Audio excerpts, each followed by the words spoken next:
It's a double nutmeg day. We need lots of nutmeg on a Friday like today. It's gloomy, it's rainy. I'm gonna try to be as upbeat and cheerful as possible. Hold on. It's not coming through yet.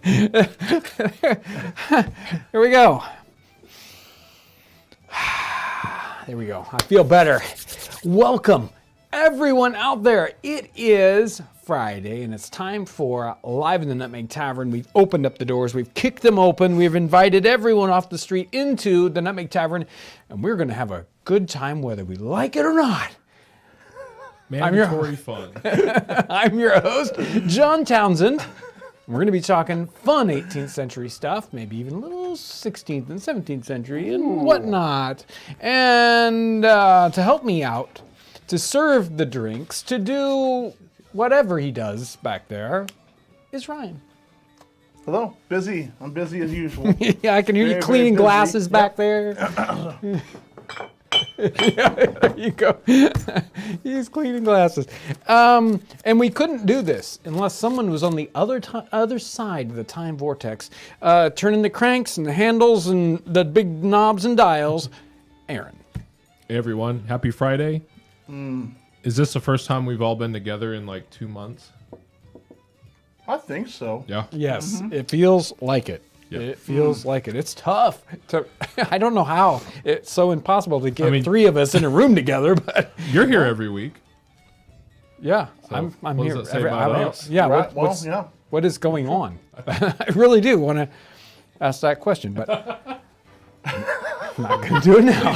I'm not going to do it now. What? Before everybody asks, what you drinking? Let's see. I've got some wonderful tea with lots, like a pack of nutmeg up on top of it, and over here is some port I'm trying out. Old barrel port from the Brown County winery here in Indiana.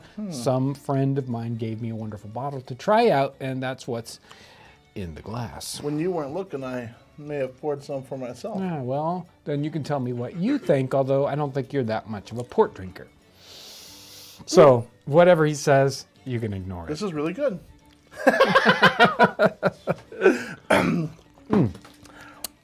It is really good. Yeah, It's like a caramely thing going on in there. yeah, and it's not that, super sweet port that you Yeah. get, and it's got a different thing going on with it. I do enjoy it. I do think This it's good. bottle is going home with me. Hey now. Today we have all this glassware, and we wanted to talk about it. These are new things here down in the store, on the online website.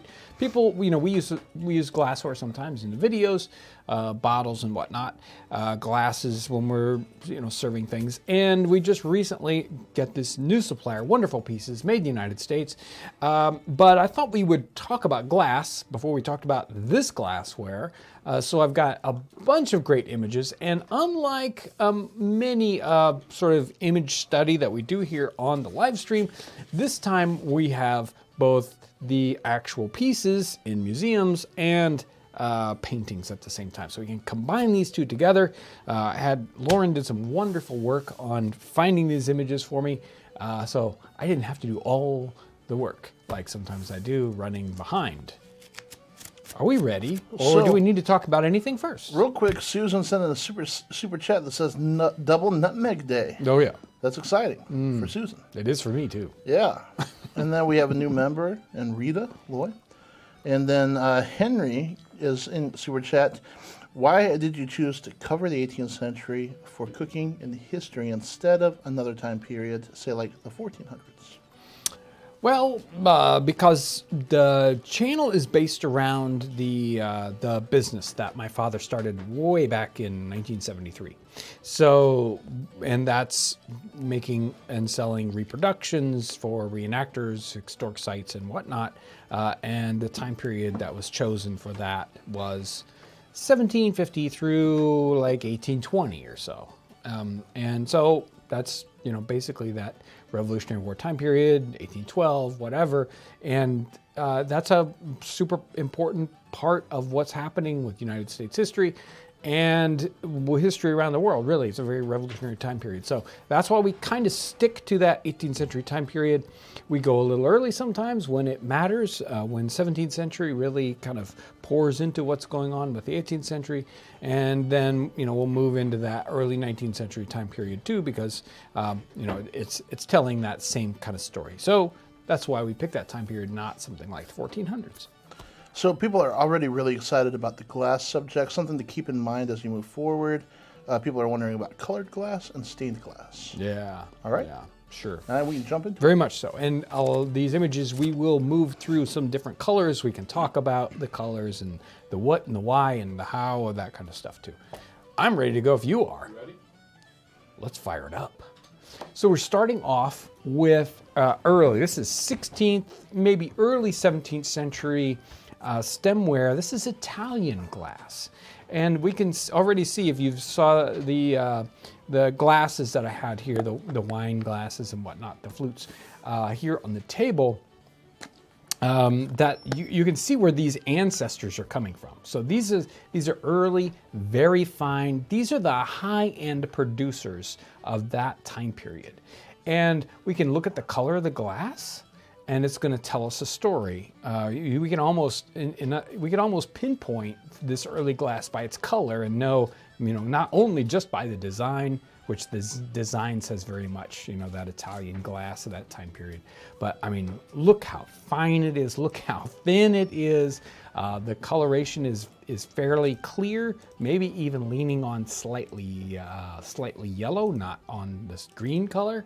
And so look at how spectacular, especially this piece on the very far right-hand side, with extra little, pieces hanging off of it. Very finely done pieces. They're so fine because the Italians are inheriting Roman glass technology and technique from hundreds of years earlier. So they're really holding on to the oldest technologies and sort of design traditions, hundreds of years old. Later on, we'll be moving into looking at some of glass being manufactured in different parts of the world, and of course their technology, their materials have to be adapted. Even the designs have to be adapted because of the material they're working with. But these are just beautiful, amazing pieces. These are either somewhere between 1550 and 1650. All these images are from items that are from the Los Angeles County Museum of Art. Wonderful website if you want to look for images for early glassware. So this is a fairly early glass bottle. This one is pre-18th century, so it's either 16th or 17th century, likely German. Look at the kick on that bottle. So that ponto mark and the kick in the bottom of the bottle is way up in there. I was surprised by this bottle when I look at a lot of 18th century glass. It's very dark green. This is a pretty light green bottle. Actually, very similar to the bottle I've got here on the table for its transparency. This is probably a fairly fine piece because of that. It's a fairly nice looking metal, as they say, the glass itself. We're moving into another. This is probably a 17th century piece, somewhere between 1600 and 1700. This is more likely a German glass piece, and we have a lot of sort of bubbles in the glass. It's not as fine, although I love the look of it. We've got two different sorts of glass colors here, the blue and the clear, and that blue glass is the coloration is coming from cobalt, just like you would use in a glaze. For pottery, if you want a beautiful blue glaze, you're going to be using cobalt in one of its forms, an oxide, a carbonate, whatever. So this glass is got some blue glass, some clear glass. It's more complicated in your glass works. When you're doing that and you're mixing two different colors of glass, that means you have to have a crucible or a heated container of blue glass, and you have to have one of clear glass. You just can't mix up small portions of this, so it's going to be made in very, very large batches. So you might be eating up 100 pounds of glass at a time and making these pieces. So it's a very fine piece because of this, two colors and all that kind of good stuff. These are that, again, early glass bottle style of sort of it's, called like globe and stick or something because of the interesting design it's got here. We've got a blue bottle. We've got a green bottle. The green bottle is probably colored with just the iron that comes with the materials of glass itself. It could have some copper in there if they were specifically trying to shoot for a green bottle, but generally iron sort of, what would we call them? Impurities in the materials will cause that kind of green color. We also know that they're very high end. One of the reasons why they're left around is somebody took the time to do all this decoration work, engraving in the designs, big swirly patterns on these things, grinding in those. So it's they're high end pieces. That's one of the reasons why they're still around. As if you're using them as like we would a glass container today, just as a common piece, you'd just throw it out. You'd throw it in the trash. But a fine piece like this with all this extra work on it, somebody's going to keep around. Here is the typical bottle that you would drink out of, like maybe a beer bottle today, right? You drink out of it and it's like, okay, that's empty, and you throw it out. And so this is the Workaday bottle of maybe late 18th century, or late 17th century, or just all through the 18th century. Pretty generic-y kind of bottle. And you might be asking about the outside, why the bottle looks the way it does. So it's got a very dark green glass, full of impurities. It's just a very common bottle. And the glass, depending on exactly what it's made out of, can be very easily corroded. So a bottle like this might lay in the ground or in some place, and it's being attacked from the outside, and it kind of oxidizes the outside and changes its color. So this is an old bottle that's been exposed to lots of weather or a contaminating atmosphere, and so you can see that showing up. Now this bottle is still sealed. It's still got its original contents in it from whenever. You imagine, crack that open, maybe it's still good. I don't think so. Don't ask me. I didn't pick this one out, guys. This is a glass dog, a kind of funny joke drinking glass that some glass worker was having fun making. I don't know how to explain it other than that. But you do have those sort of common pieces that people are going to always ask for: bottles and glasses and other sorts of glass bowls and whatnot like that. And here we have somebody having some fun putting these things together. End of the Friday, right? You've done your shift and you just want to play with glass. You might make toys for kids, for your kids, or you might have fun and make a funny drinking glass like this. Now, glass is, so far, all the pieces we've looked at are European. I don't have a lot of American pieces in here, but this is American flint glass of the 18th century from, this is a Striegel piece, very famous glass manufacturer through a fairly short period, 1765 through 1774.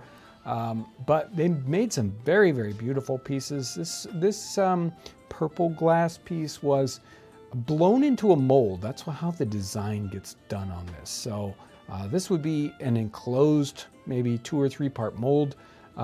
where you take that molten piece of glass, kind of blown into a fairly medium-sized kind of bubble of thick glass. You'd lower that down into a mold, you'd close the mold, you'd blow into the pipe, and it would, kind of blow up like a balloon in there and press against the outside of the mold, or the inside of the mold in this case, and impress a design. Then you'd open them up the mold and take the bottle out and continue to work it, put the mouth on it, all that kind of good stuff. When you see the pieces, they're beautiful, and so there are glassworks going on in the colonies in North America.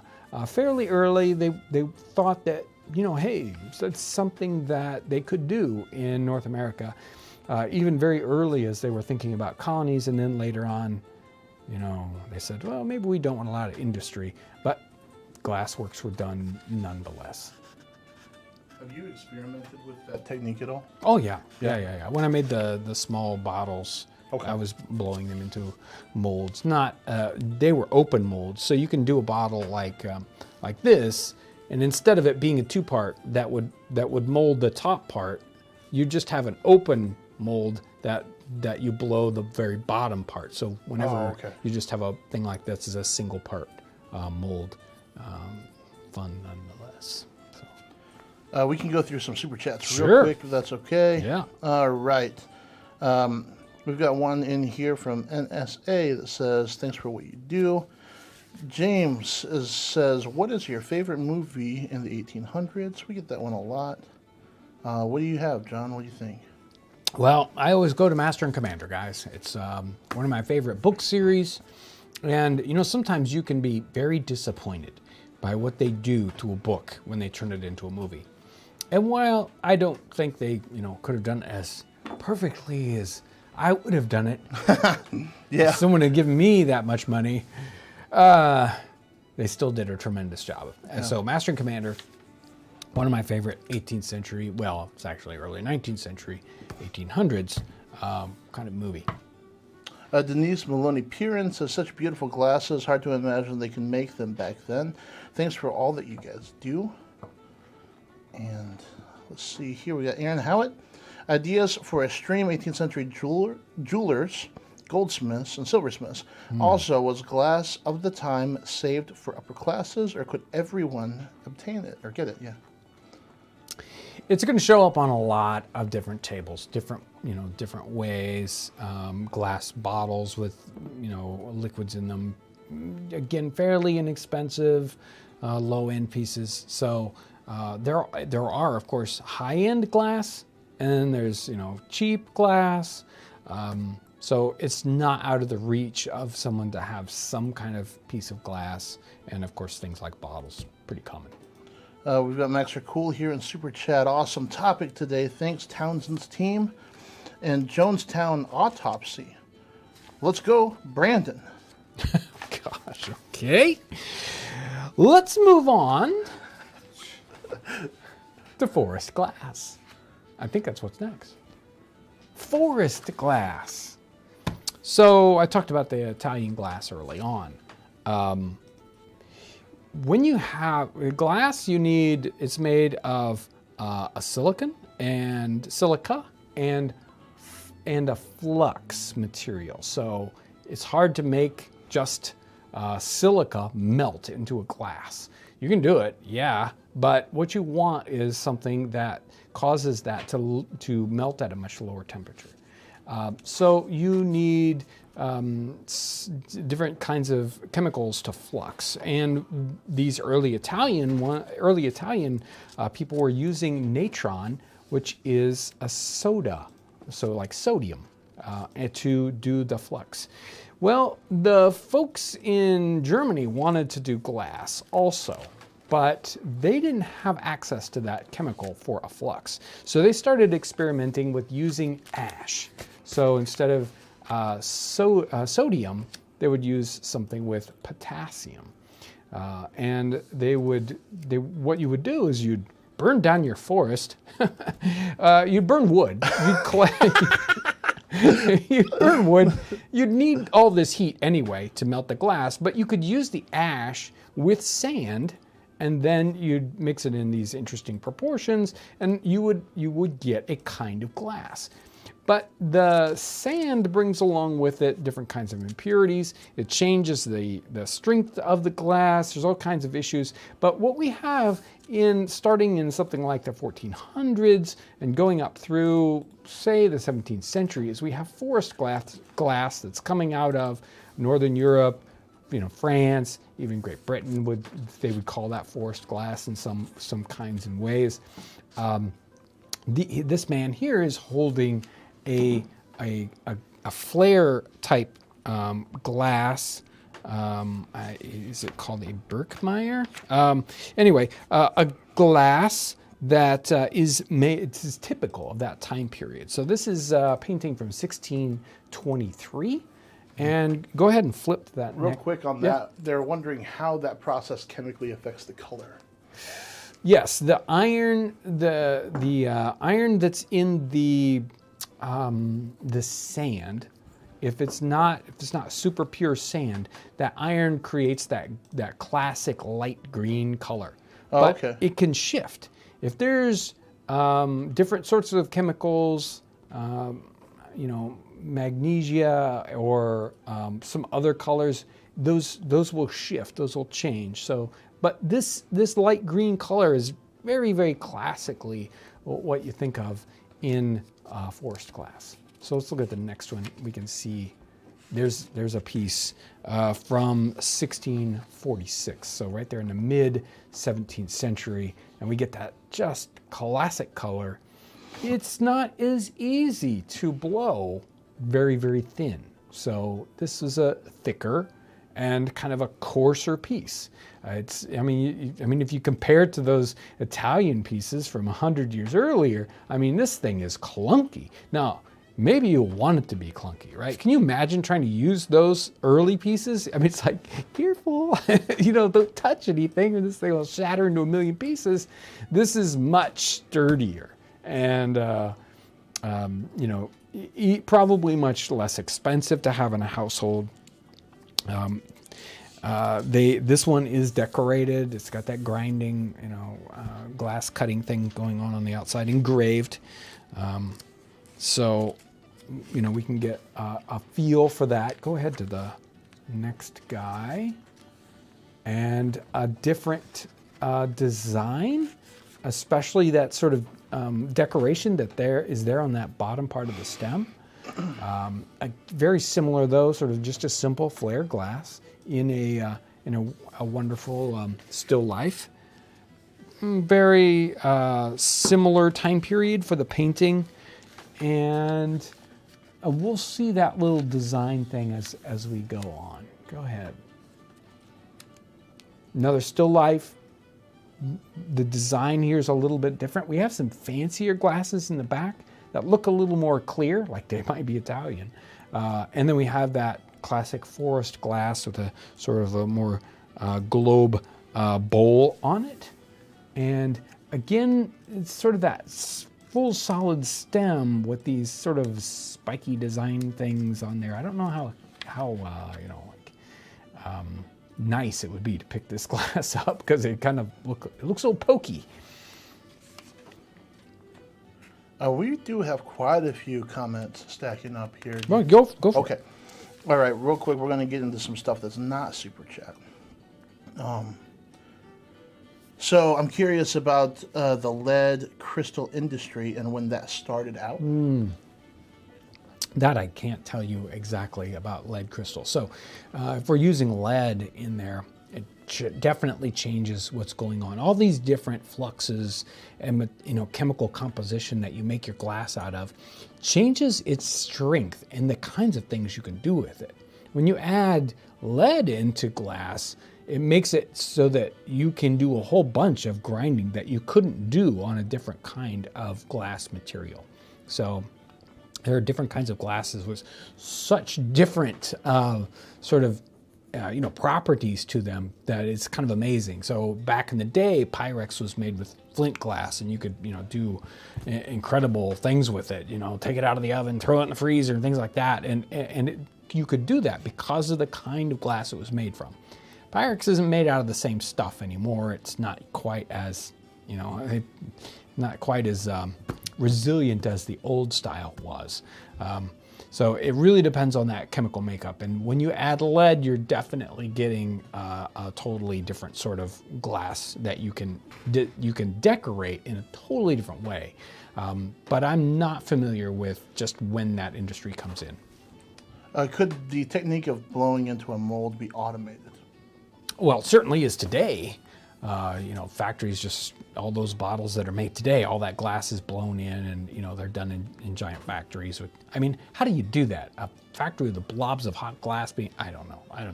It'd be fun to watch that. But so many things, just not that long ago, 70 years ago, they were just factories full of people, doing all that by hand. Yeah. How popular was glass jewelry in the time period, and would it have been seen as fake gems or appreciated as glasswork?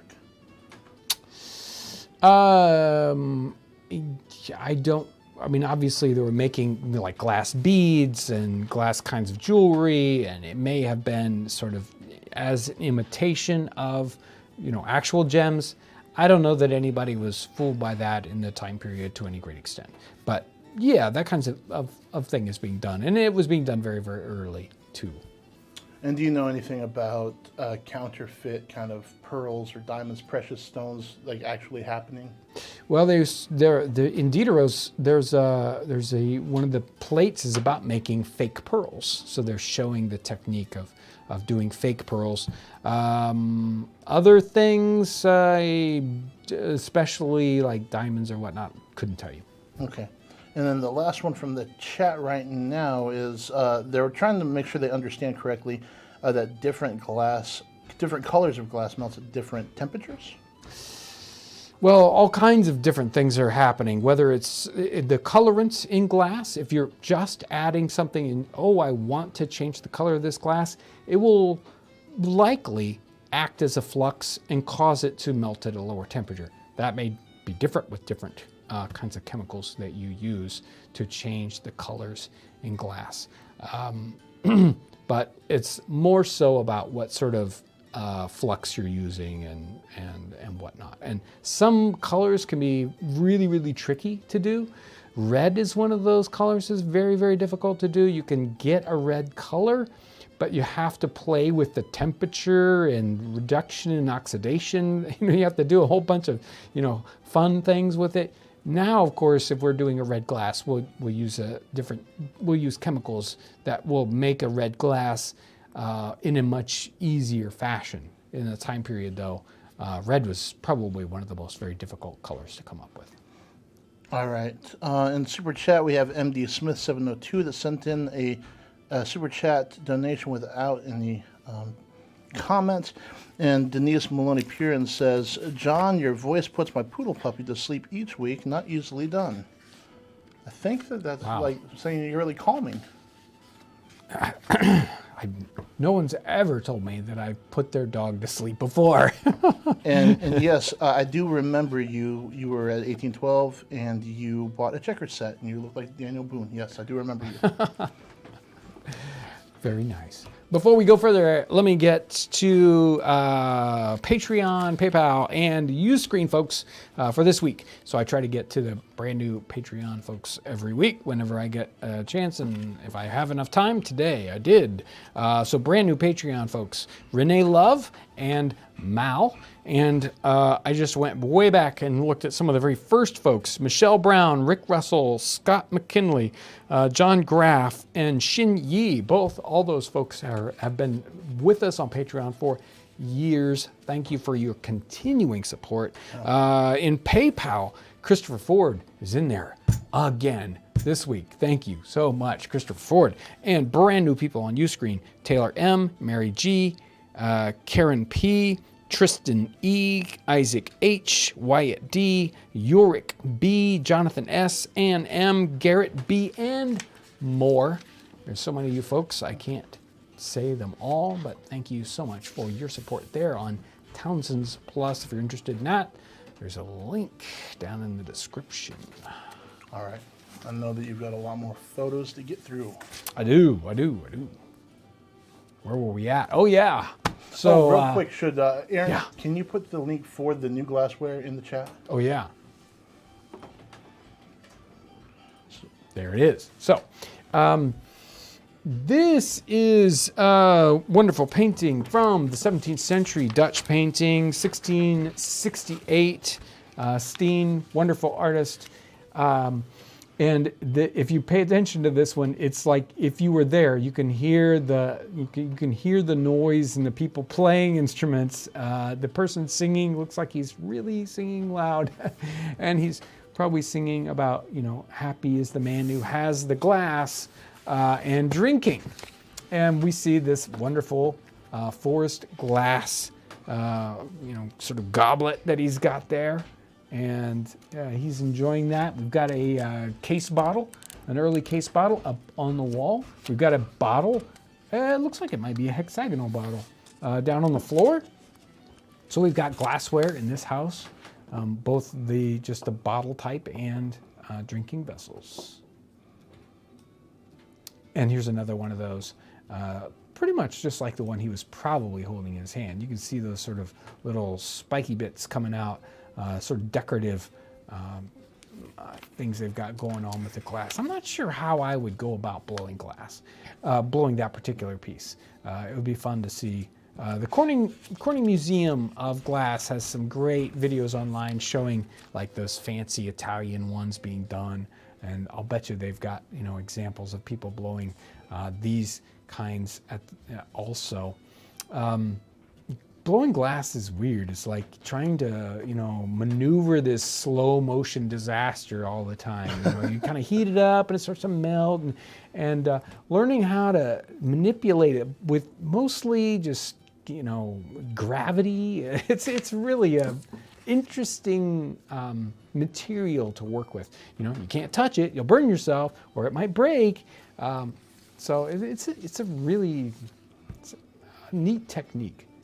I like that the lemon, or I think it's a lemon. Yeah, lemon peel. Half peeled just for the artist to show off a little bit of technique. That's nice. Well, and you'll also notice the artists are showing off. Whenever, imagine trying to paint glass, right? With all these little reflections and, how do you get the idea of clear through, it's like, well, you can see through this. I mean, he did a wonderful job with this, with that window reflecting 4 times on different surfaces.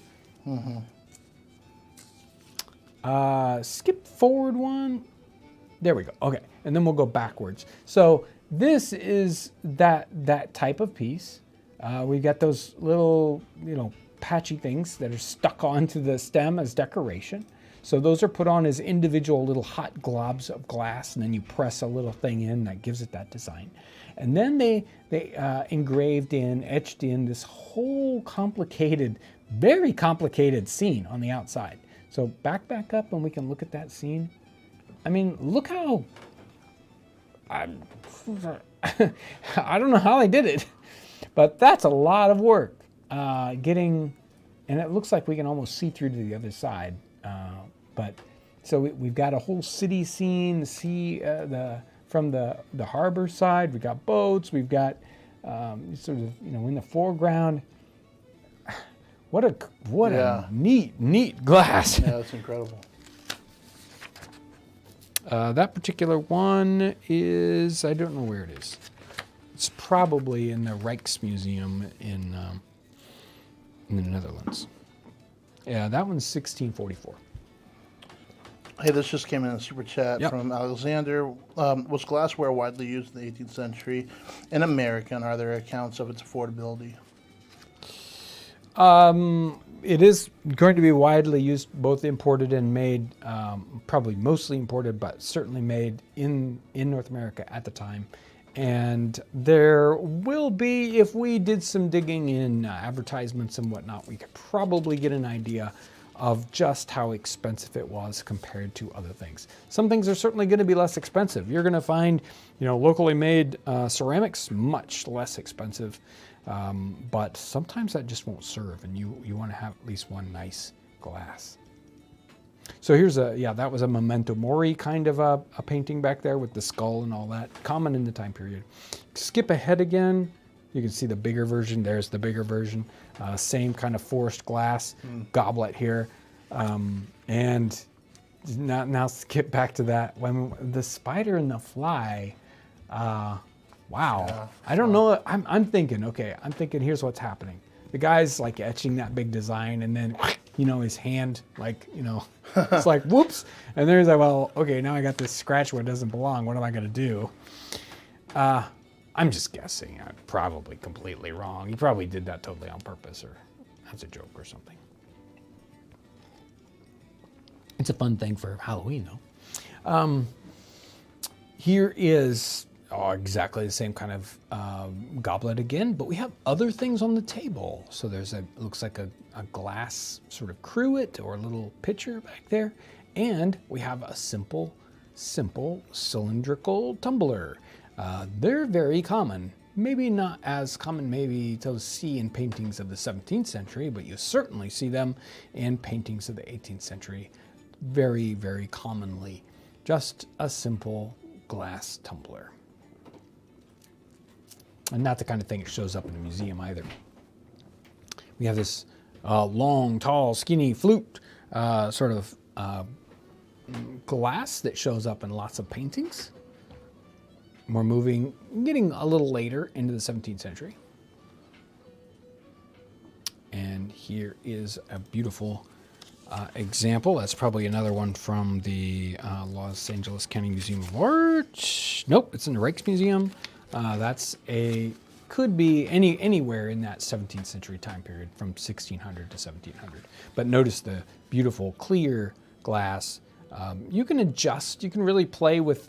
It's funny, one of the things that's happening too, one of the things that matters is the kind of wood you're going to use for the ashes as you create that. So birch was a sought after ash to use. And somebody was doing some calculations on the amount of ash and the amount of heat you would need. So to make 1 pound of glassware, you would need approximately 200 pounds of firewood and the ash that would come from it. So it's a lot of fuel. They were using lots and lots of fuel. And since you wanted to be close to your fuel, you might have to move your factory every once in a while. It's like, well, we pretty much burnt up all the wood here. Time to move down the road and set up our factory anew where there are still forests left. A wonderful little painting from, or a little, I don't know if I'd call it a painting or a watercolor. Let me see. This one is somewhere in the early 18th century and European, Dutch. And we have both the clear glass that he's drinking out of and the bottle. Very typical 18th century style, green glass bottle. And he's probably sitting outside of the local tavern there, enjoying himself. It even has a little brazier there to light your pipe. And that's what I'm talking about. Yeah. I want to sit right there. Right. It's like they'd take that table in and out. Nighttime, take the table inside. In the morning, well, some people want to sit outside and be served and talk to people as they're walking down the street. And obviously he's checking out the look of his wine. And there is a very, very similar glass. And yeah, they're doing fancy stuff. They're blowing air bubbles into those stems and twisting them. Sometimes they might put little gold flecks or whatnot in the glass. By the time they're doing the 18th century, they're experimenting with their stemware and having fun with the designs. Again, it's probably a higher end piece. Famous little close up here. You can go to the next one and then. Yeah, just go to the next one and then we'll back up. There's the bigger version of this Midnight Modern Conversation. Famous little Hogarth painting. All kinds of goofy stuff. You can see all the bottles they've got drunk through all the bottles. They're all on the ground over here. Somebody's fallen. They've broken a bottle. People in some doing well and others not so well here around the table. Now you can back up and we can get a little closer. It's like Leslie Nielsen should be in there. We can get a little closer up. Man's lost his wig, but or he's holding it in his hand. But they're enjoying punch. There's the big punch bowl there in the middle of the table, and they've all had these. We've got the green glass bottles. We have the clear glass goblets, wine glasses they're drinking out of. Here are some examples of those 18th century wine bottles. Some are very dark glass, some are very kind of light glass, and this is the kind of bottle that you'd find broken by the thousands in different places, just like you would find a bunch of broken bottles someplace today. This is the kind of find you would get. These are from a wreck of a ship from the 18th century, somewhere around 1740s. So, some of them may have been a little earlier. And broken glass and glassware was recycled in the 18th century. So there are even advertisements. Say, bring in your glass bottles so that we can break them, melt them down. You want that cullet, which is, that sort of recycled glass. Even when you're doing a fresh glass, new glass, it's easier to work when you put in old recycled glass alongside it, and it makes a more sort of standard batch as you go along. Broken glass and old glass was something that people were interested in that time period. Let's hop into some super chats real quick. Devora BH sends in a super chat without a comment. Thank you for that. You. John Talley is in super chat today. Would people on the frontier have glass bottles or glass anything? How would they get it? By frontier, I'm thinking Kentucky, late 18th century. Yeah, late 18th century, you're going to see a few pieces. Bottles being brought. It's hard to carry a liquid unless you have something that can seal very well. And nothing seals in like a bottle does. You can try to do it with jugs or, with kegs and whatnot, but glass does something completely different. So it's likely that those sorts of things would make it onto the frontier. I doubt very many wine glasses or anything like that would show up. Just a little too dainty. But glass bottles, yeah. McGlenn Johnson says, what about production of glass lenses in colonial U.S. were the materials and production standards good enough to make such high-quality glass, or was it mostly imported from Europe in those days? A good question about specifically about optical glass, and that one's a little tougher for me to answer, especially about what's going on in North America. I think they would probably have dealt with local glass and just ground it and dealt with it being lower quality, but I couldn't tell you beyond that.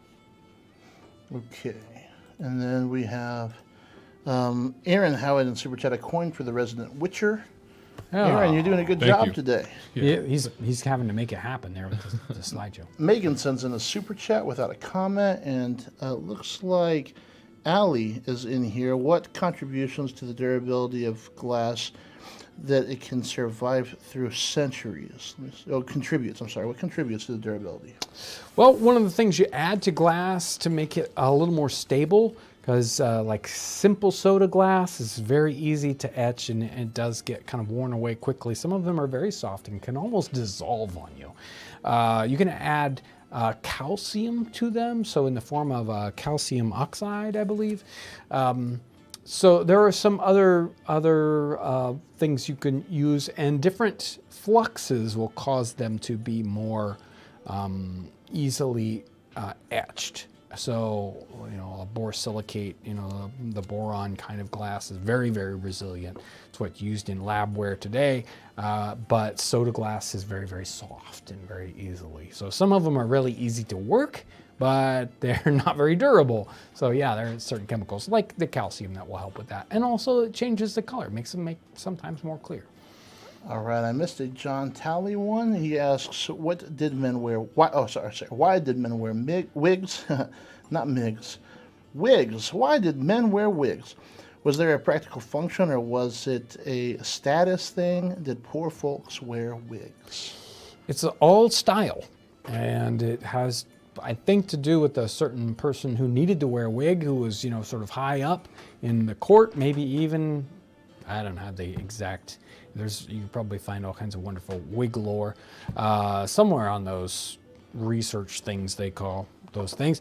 Anyway, but yeah, it's like all fashion. Somebody very, very fashionable starts to do that, and then everybody copies them. And then they have lots and lots of fun getting crazy wigs, and it goes crazy, and then, sort of gets reined in finally, and people get realistic.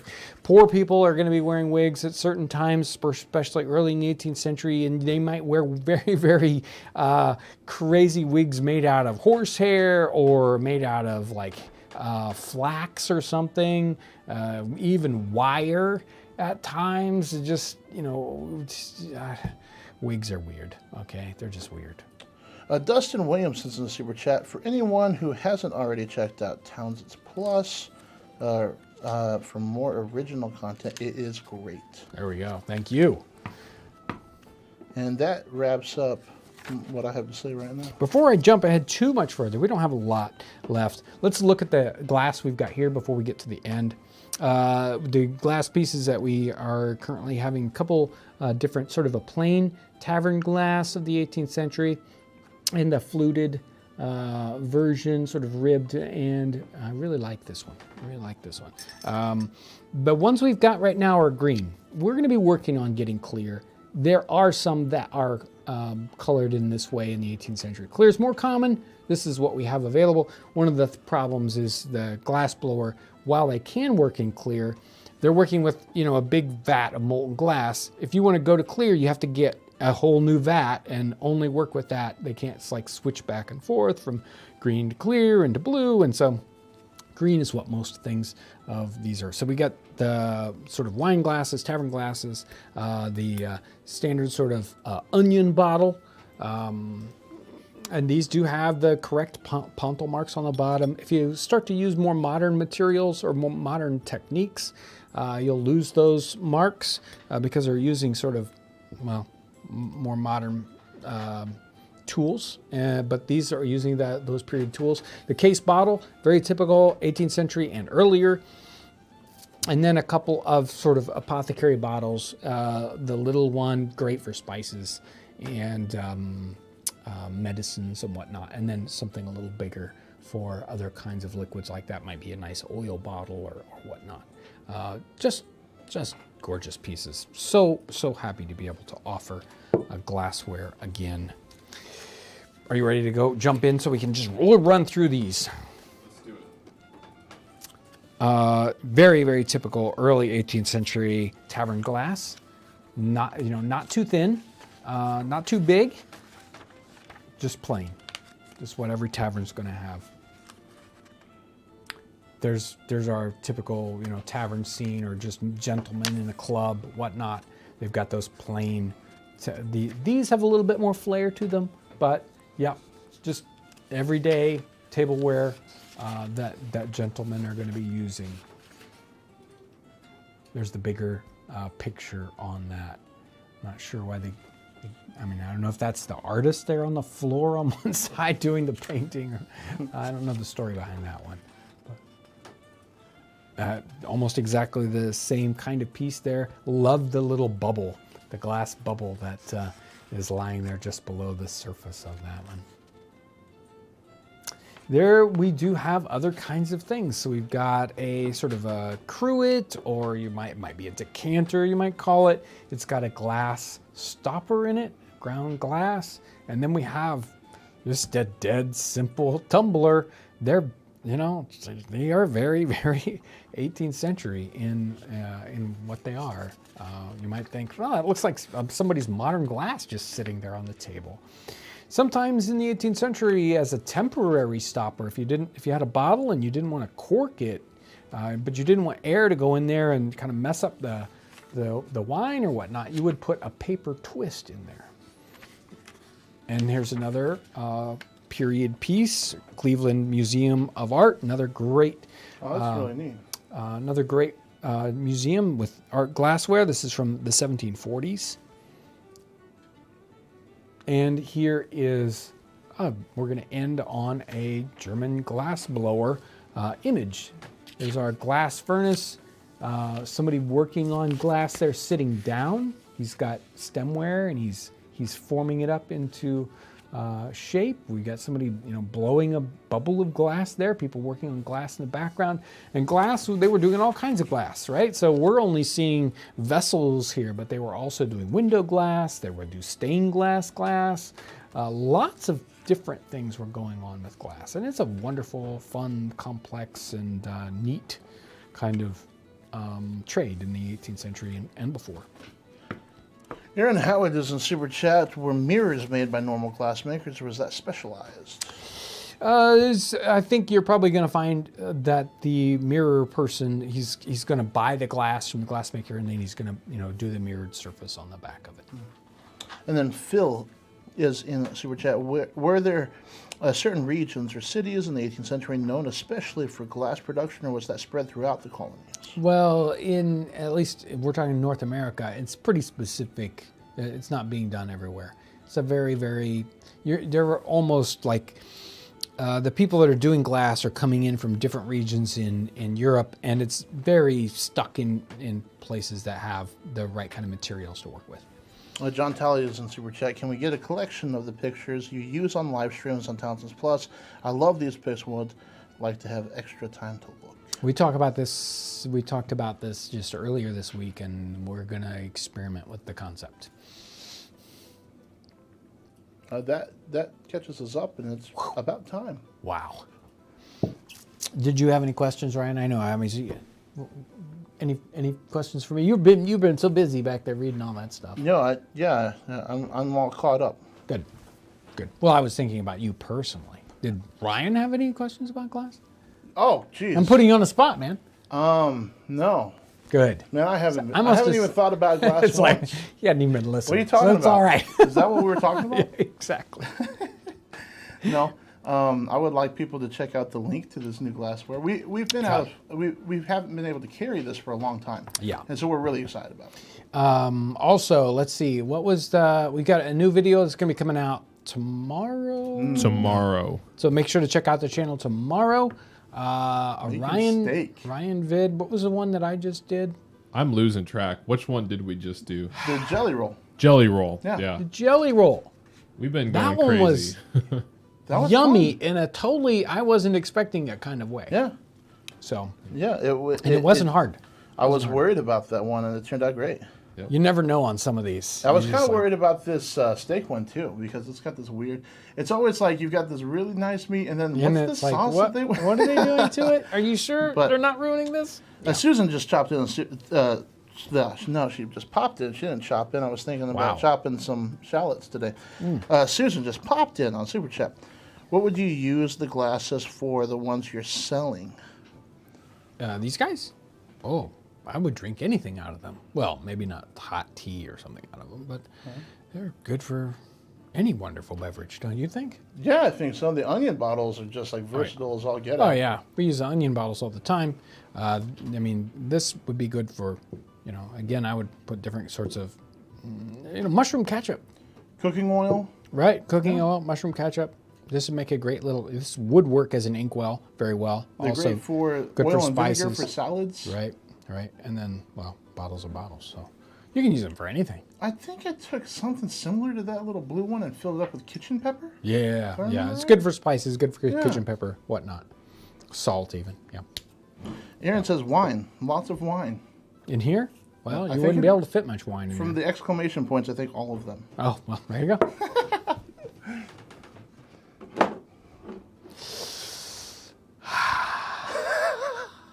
It's Friday. It's been a week, and a good week, but it's been a week, and I can't wait to get to it. I got a couple videos kind of in the hopper, working on the background for it, and excited about what's going to happen with those.